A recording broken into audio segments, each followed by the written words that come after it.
Greetings. Welcome to ITR Live. I'm your host, Chris Hagenow, and we are back here in the Hendrickson Library at the Center for the Preservation of Western Civilization at ITR World Headquarters in Central Iowa. John Hendrickson and myself ready to thrill and excite you on the gold standard in Iowa conservative entertainment. Nailed it. It's been over 2 weeks. Yeah, you did a good job. Thank you. Yeah, I feel really good. Maybe it's because I'm suited up today. That's right. Yeah, I feel. I had to go do real like politics work today. Yes. So yeah. and session's coming, so I guess I get better get used to it. But we're back. We're ready. John is got new trivia today. We've got a lot to cover. We've got several news items, and session is maybe our last episode before they kick things off, right, John, because I don't plan on doing this again tomorrow. Yeah. Unless you've got a lot to say, we break this into 2 episodes, but I'm not planning on that either. So, let's see, the last episode, which we recorded before Christmas, released after Christmas, pretending that it was before Christmas. Yeah. So I already asked you if you had a good Christmas. How's your new year going? Pretty good so far. Good. Yeah. Well, good. We'll get into that. Let's just start with trivia. It's been a while. New year, new questions, and let's just get right after it. So, what do you got for us today, John? I forgot how I worded the question that we had right before Christmas, and as far as I know, nobody answered it.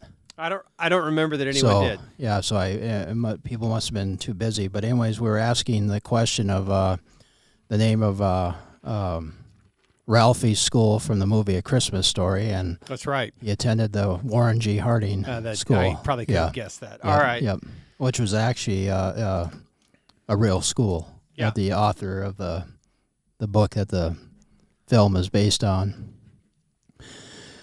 So what do you got for us this week? Yeah, and so today the trivia question is Iowa history, and it has to do with, because there's a lot in the news about presidential power, and so I thought let's look at Iowa history, and so we're looking for Iowa's senator who was profiled in John F. Kennedy's book Profiles of Courage, who voted to acquit President Andrew Johnson in his impeachment trial. And here's what he said. He said, "I cannot agree to destroy the harmonious workings of the Constitution for the sake of getting rid of an unacceptable president." And he was so ill at the time that he had to be carried in by 4 people into the chamber in order to do this vote. That part I remember. I don't know who it is, though. So he was one of our senators voted to convict, which was James Harlan. Okay. And this other one was broke with his party to voted to acquit. All right. So, well, there you have it, folks. So let us know. Let us know what you think. All right. Trivia is behind us. I want to, before we go any further, there's just a lot going on right now.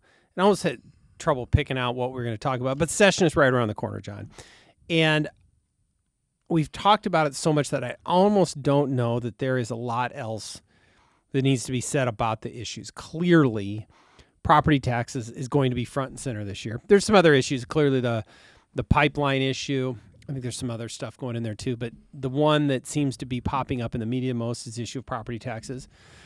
We've had a lot of meetings, a lot of conversations, and I've been very encouraged by what I've heard from the players here. I mean, good grief, even legislative Democrats are rolling out property tax bills. So it's a deal, right? Yes, yeah. And it would almost appear, I mean, even legislative Democrats have said they agree with the concept of revenue limitation. So we're yes, yeah. But the 2% idea that we've been talking about, frankly, for decades in this organization has been well received. But I think just in general, what has been the most encouraging thing for me in all of the leading up to session is all of the major players seem to be around this idea that local governments spend too much and must be restrained. Is that fair? I mean, are you picking that up as well? Yes, yeah. I think there certainly, is a little more a different tone than even last session dealing with this issue. Yeah, I know. I personally have had conversations with several legislative leaders, committee chairs, seeing what's been in the news. I know the governor's been very clear on this. There's a good piece in Radio Iowa we saw with Senator Dawson talking about his, not necessarily the details in his bill, but the idea that this whole system needs changed. I think that's great. So I'm really encouraged by where we're going. I think we're going to get a pretty good bill out of this session. So stay tuned. One thing I don't always talk about the things I hear out there when I'm talking to people, but here is a little preview. I think you will see early action on property taxes this year. I think you will see specific bills dropping very early in session, which is good because that means it's a high priority item and we can get to work early rather than waiting until later in session to roll out bills. And I'm not saying that happened last year because I think they actually did early work last year as well.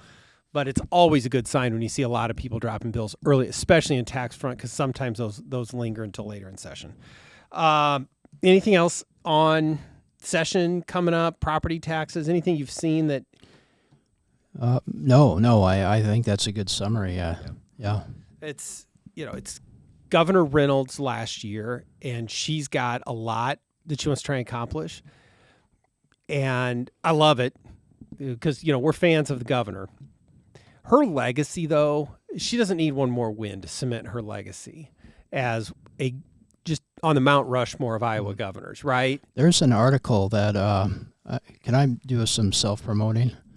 Sure. There's a, sure. I shouldn't say this because maybe they won't publish it, but I mean, there's an article that I think might go up today or tomorrow, and I apologize if it's not going to go up, but basically. If you were looking forward to the article that John's getting ready to talk about and you don't get to read it, tough. Yeah, but since 2000, Iowa has been the state that has done the most dramatic income tax reform of all the states.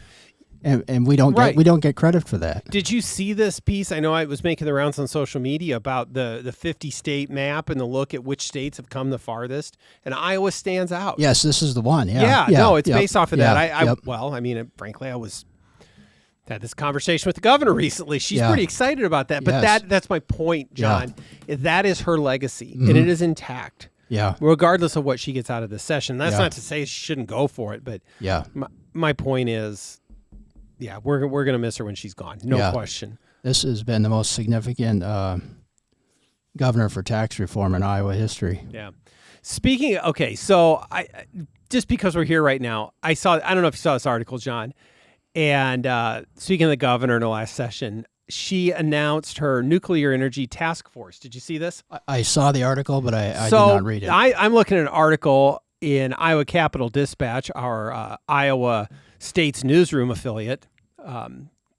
But article about all these folks that are in here and bringing the Duane Arnold plant in it's near Palo in Lynn County online. Never should have shut it down in the first place, but whatever. Anyway, so it's in here. But here's look. I'm a big believer in nuclear. I think you are as well. I think that is part of the all of the above answer to energy. Yes, but we need that absolutely. But Iowa Capital Dispatch, and you can see this from here, John, because I got it up on the screen. What's the big image that that they have used on here? I had to look in the caption to figure out what that was because that's not the Duane Arnold plant. Do you know what that is? No, I don't. That's 3 Mile Island. It is. Yes, okay. it is. I wouldn't have known that. It says down here, yeah. Yeah, wow. So the article is about Kim Reynolds and the Iowa Nuclear Energy Task Force and the Duane Arnold plant in Palo, and the big splashy image on the front is 3 Mile Island. Now that's you like that? Yeah. Okay. That's a distortion. Yeah. Great. I love it. You know what? I mean, is as just almost infuriating as it's awesome and I love it. So I wanted to share that because it just made me smile. Gosh, we're all over the place today, John. But I've been waiting because today, look, you were on assignment this week, just got back. Yes, yeah. And so we really haven't had a lot of time to talk about some of the international things that are going on. I want to get to that. But the first piece of foreign news that I want to get to is what's happening in your native Minnesota. Oh, yes. So we touched on this earlier, but there's a lot. It's just a lot. I don't even know what the question is, other than it seems like the longer we look at the fraud things, the Leering Center, and Governor Walz is now not running for re-election. Yes. What you follow this more and have followed it longer. Have we finally started to figure out the breadth and the depth of what's going on up there, or is there more to come? I think there's more to come. In fact, the conference I was just at the last few days was on healthcare policy, and this was a huge part of the conference, was discussing the fraud and there had been people in Minnesota that had been trying to talk about this for a long time, and it just all of a sudden came to light. And one part of the story I didn't know is that I guess this YouTuber or the guy that kind of went on, showed that there was nothing going on there. Yes, and it kind of that's how it thing kind of exploded. But they're estimating at least close to $9 billion in total fraud. And it goes from program to program of abuse within Medicaid and so I think it's as they keep looking into it, it's just going to get uglier. And also the other thing is that I think they're going to find out this has been going on in other states, and that's one thing that we're talking about at the conference, that they're starting to look at what's going on in California and some other states, and that there's a lot of fraud in some of these programs. Which is very unfortunate. I know we were talking in pre-production this morning that there's beginning to uncover some things in California that you mentioned. Yes, I saw one that was in Ohio. So there's a red state even where this, call it independent journalist, went to the door of a daycare facility, childcare, whatever, and it's locked down.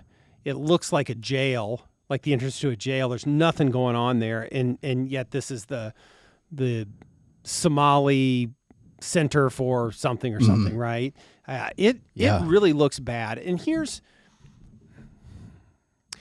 there need to be takeaways for conservative policy in Iowa. Clearly, we need to root out the fraud. And I think the reason this resonates, I think most Americans, regardless of political persuasion, understand that there's fraud in the system. I don't even know that folks like us realized it was this pervasive, this blatant. But it does. This is one of those times that an issue comes up. It's so disgusting. It's so blatant that it does make you reasonably ask questions about other things in government. Look, if you want to go all the way to the extreme with that comment, there's the idea that's like, well, hey, if Minnesota turned such a blind eye to all of these social service programs, should we continue to think that they run their elections free and fair?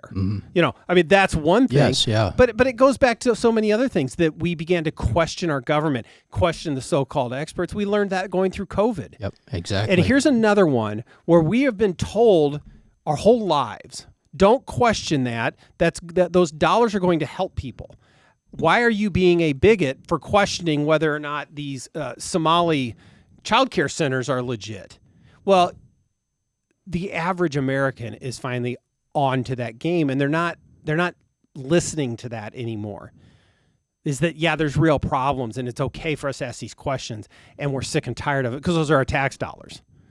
That's my take. That's, to me, everyone ought to be looking at all of these services at every level. And look at them in Iowa. I think we do a great job of oversight in Iowa, but I'll bet you if we're willing to go back through one more time, we'll find some stuff that may not necessarily outright fraud, but it's misuse of funds. That's right.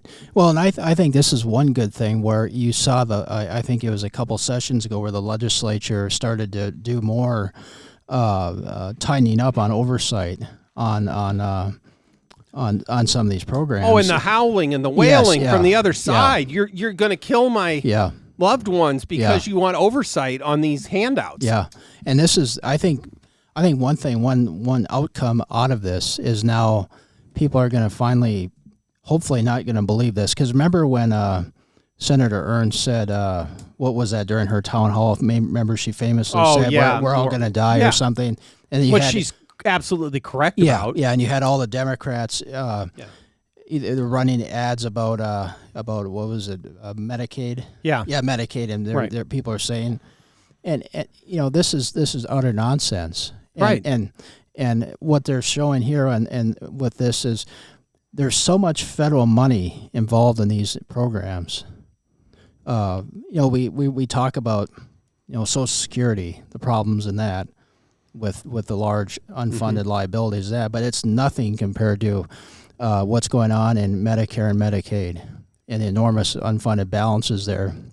And in a sense, what we see, especially in those two programs, is in a sense almost like a money laundering scheme that's going on, and it's there's no almost about it, John. It is, and states are taking advantage of that, and that's why, and actually I was told at this health policy conference, Iowa was actually held out as saying you guys are doing some good things to right, in terms of making sure that your services are being checked. Yeah. Because one thing, what it does is what people don't realize, when you have that fraud, it takes the resources away from the people who truly need it. And that hurts the people. Even the progressives that want more spending and more services.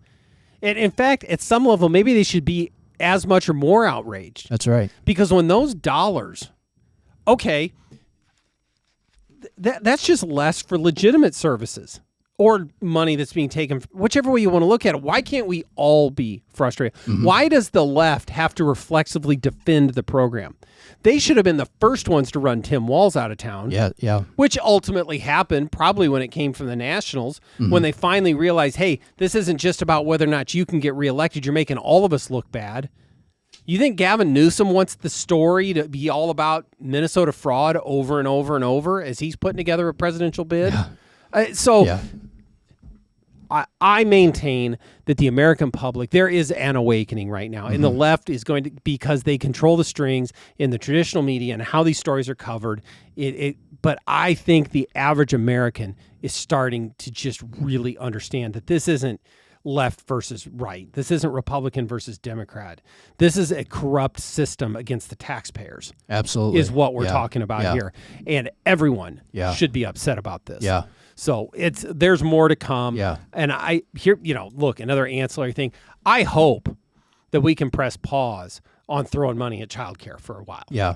We've established a system, and there may be a need in Iowa, but why don't we just take a break for a little while and figure this whole thing out? You reminded me of something. There's a great book. I don't know if it's in this collection here, but it's definitely in the collection downstairs. But it is in the collection. Yeah, yes, it is. It's in the collection, but it was I'm trying to think of it. The title escapes me right now, but basically the main point of the book is it argues that one consequence of LBJ's war on poverty was that he basically used these metaphors of declaring war on a political issue or a problem, and we see that in childcare. So we have a crisis in childcare, so we just got to keep throwing money at it and do whatever we can to solve it. And so this is what happens. That's the classic political paradigm, is you create a crisis, a need to act that is so huge that it demands action, and then often you overreact to it and throw way more at it than it needs. And we see that in a number of issues, whether it's climate change, mental health, a number of things, child care. I don't know how many times I've heard people say that the key to economic growth is child care. Yeah. You got to subsidize child care, and that's just not true.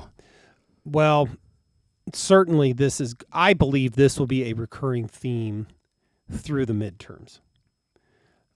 I don't know if it's enough to swing the pendulum in a state like Minnesota, especially historically, a midterm is difficult for the party in power. Yes. Especially so in a second midterm. So it's 2010 or 2014 for Democrats because Obama's in power, and those were good years for Republicans. And 2018, Trump's first midterm was rough. And here we are in Trump's second midterm. Historically, it would just show that that's difficult. But I'm starting to think that all of these stories keep showing up, and it it is leveling the playing field on the enthusiasm gap between the parties. Clearly, Democrats have enthusiasm because they hate Trump, so they're all going to show up and vote. I get that. But I think there is an awakening of Republicans, of conservatives, and especially, and this is the one to really watch, is younger men, which turned the tide for Trump in this last election. Think about what their perspective is. They don't watch the NBC Nightly News or CNN or whatever. They don't read the Des Moines Register. That's right. It's online, it's podcasts, it's all of those things. And you know what they're watching? They're watching this fraud. They're watching the guy in his independent journalism in Minnesota. They've watched Charlie Kirk get assassinated. Yeah. What's going on with that cohort of more? Look, I at some level, I even consider myself part of it, but that of younger voters that aren't being picked up by the traditional political class. Yeah. And I'm not saying it's going to be a landslide Republican year in these midterms, but there's something going on there. I think you're right. And the other thing, too, I think you're seeing is, going up to Christmas, you saw sort of, I would say, momentum of the Democrats with the affordability message and health care. And now that you have this, the Minnesota fraud thing, that sort of changed. Because that's sort of gotten the headlines now, and that's opened a lot of attention. That's getting a lot of attention on people. And then the one piece of data that I can put on this, and I saw the Secretary of State, the Iowa Secretary of State, just released the monthly voter registration numbers. They have continued to very slowly, Republicans have slowly expanded the margin in voter registrations over Democrats. It's went from something like 10.2, 10.3 margin a year ago before the last election. It's 11 points today. So, and I granted that's not a universal predictor, but if this was a huge Democrat wave coming on, you would see that start to show up in the voter registrations, and it's not. Yes, yeah. So there's just a lot more Republicans in this state than there are Democrats. Now, that doesn't mean that Democrats can't win a lot of elections, and they may very well, but I'm still not buying that narrative that this is going to be terrible for Republicans in the 26 midterms. Okay, I got another. I know I said I was going to move on to local or foreign stories, but I got one more local one that I just, because we were talking about this yesterday when you weren't here, so you may not even know where I'm going. No. You know how much I like to talk about the city of Urbandale. Yes, yeah. And broadly, despite the failed Uplex project, I don't have huge problems with the way they've managed the budget. The levy rate's gone down. I look at their plan. I don't see a lot of profligate spending on garbage, but hey, I'd do better, but that's okay. They seem to generally do okay. However, Urbandale, this is from Axios Des Moines, 450 solar panels were put on top of Urbandale's maintenance facility, and they have saved the city $22,500 annually on its electricity bill. Great, right? In May 2024, they installed the solar panel system costing $500,000. So that is a 23 year payment. Are we really saving money? Yeah. Like, this feels like Democrat math to me. Yeah. But I don't know. Unless they're getting subsidies or tax credits for that, they're usually, it's the city giving the subsidies and the tax true, credits, not collecting them, John. Yeah, unless it's. But it said, so going on in this article from Axios, more cities around the metro are improving their carbon-free efforts. Well, wait a minute. What are we doing? Are we saving money, or is this a carbon-free effort? Which one is it? Or am I just not calculating? If all I'm calculating is $22,500, I'm not appropriately valuing the carbon-free effort. This could be a dime store, a nickel store, a Green New Deal type thing. Yeah, that's right. Yeah, well, you know what? Maybe that's right. Yeah. Whatever. I'm not anti-solar. The economics of this. Do you ever watch Dave Ramsey?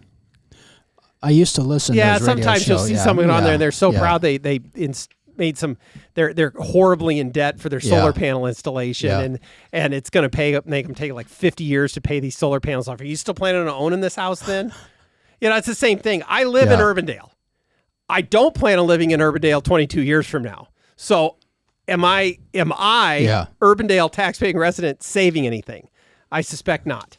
You're reducing the carbon footprint, though. Well, I feel Yeah, great. I yeah. feel great about that. All right. All right, John. Here is the thing that I think the folks really want to hear from you on, and we talked about this morning. I want Greenland. I want it. I didn't know I wanted it this bad until Trump started talking, but now I really want it. Am I wrong? Well, I think there's a strategic interest in Greenland. I don't think we need. Well, depends. How do we get it? I don't know if we should take. I it know over. how we get it. Yeah. We take the Venezuelan oil and buy it. Yeah, that's one way. Yeah. Is that no? I like. Yeah. Oh, okay. But I mean, I don't predict. I don't foresee us taking it. I don't either. But I do think it is a strategic interest. Yeah. And I think we it, are there. We do have a military presence in Greenland. Yeah. And I think I do think that we need to be a little more cautious in sort of what our foreign policy is. I'm probably in the minority in this, but I did not agree with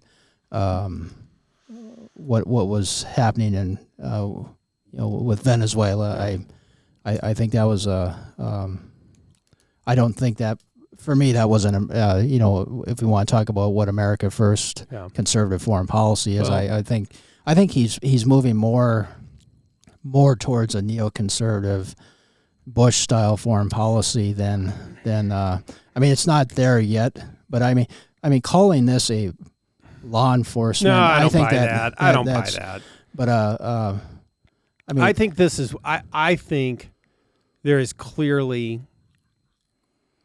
The historians will have to analyze what is the Trump foreign policy, but I think he has crafted a new one, which he is trying to resolve conflicts around the world. He has not committed troops to Ukraine or Israel or wherever else. Yeah. I mean, we've gone and done this in Venezuela, but let's be fair, a very limited military action compared to what we're capable of. And it seems to be, and I wonder if this thing in Venezuela is even part of trying to resolve Russia and Ukraine, but has really achieved some deals in the Middle East.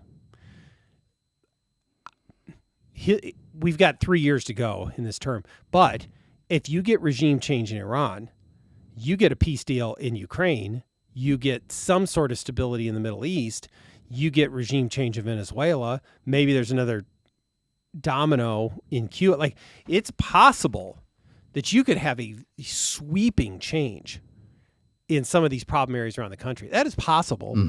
And then I think, this idea of it's sort of disengagement, but it's sort of not. It's maybe a peace through. I don't know. I'm going to be interested by all this. I'm not opposed to the Venezuela thing, mostly because I enjoy all the Rubio memes that are coming out of it. It's been great.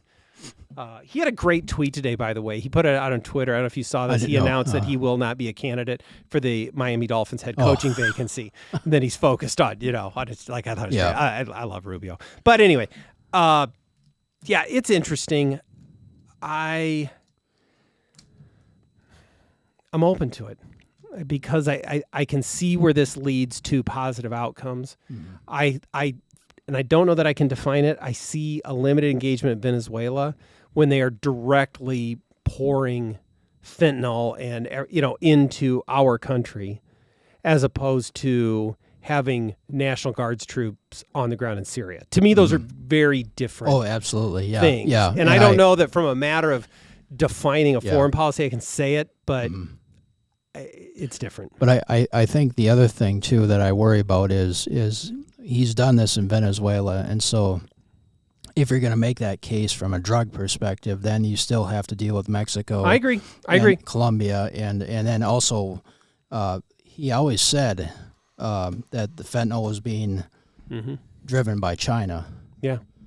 And so we can't do that in China, though. Yeah. I mean, there's the.